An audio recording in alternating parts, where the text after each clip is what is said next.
À vrai dire, cette semaine, une question. Justin Trudeau est-il en train d'instaurer au Canada une police du climat armée et dangereuse? Depuis la fin du mois dernier, cette interrogation prend de l'ampleur sur Internet, avec par exemple plus de 9000 interactions sur Facebook et 20 000 sur Twitter. Alors, qu'en est-il vraiment? Nous avons vérifié.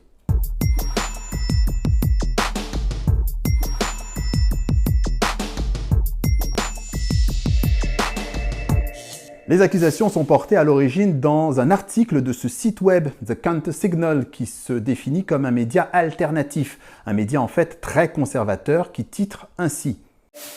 Trudeau installe des entrepôts à armes à feu et des salles d'interrogatoire dans un édifice du ministère du Changement climatique.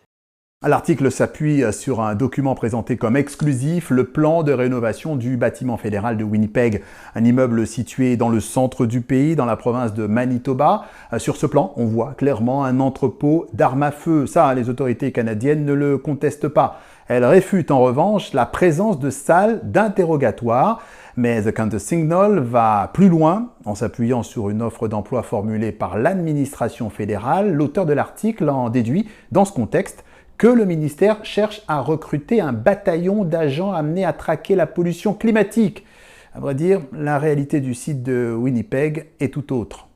Non, il n'y a pas de police du climat comme telle, parce qu'il s'agit essentiellement d'agents fauniques et d'agents environnementaux dont la principale tâche sera de veiller à la protection des habitats, des écosystèmes et à identifier également les sources de contamination des cours d'eau.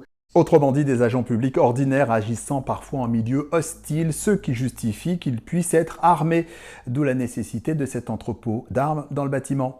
Ils ont besoin d'avoir en leur possession des armes, des fusils de chasse qui leur permettront de se défendre au besoin face à des prédateurs, des animaux, dans ces endroits plutôt inhospitaliers. Et donc, bien entendu, il faut les entreposer, ces armes. Alors, d'où leur présence dans ces entrepôts qui seront construits à même cette bâtisse.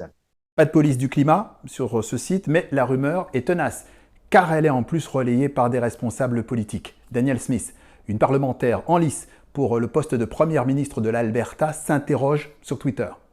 Justin Trudeau recrute-t-il sérieusement des policiers du climat? Et c'est aussi sur Twitter que le ministre de l'Environnement, Steven Guilbeault, lui a répondu. Soyons clairs. Ces affirmations sont fausses. Un leadership responsable doit s'appuyer sur des faits et non sur des théories du complot. En temps normal, le gouvernement fédéral ne répondrait pas à ces allégations qui ont été qualifiées de ridicules par le représentant à qui on a parlé. Mais étant donné que ça a pris énormément de place sur les réseaux sociaux, que ça s'est introduit dans un débat politique, ils ont au fait de réagir via Twitter avec une dizaine de tweets. Une réaction fédérale via les réseaux sociaux publiée la semaine dernière au lendemain d'un grand débat entre des prétendants à la direction du PCU, le Parti conservateur uni.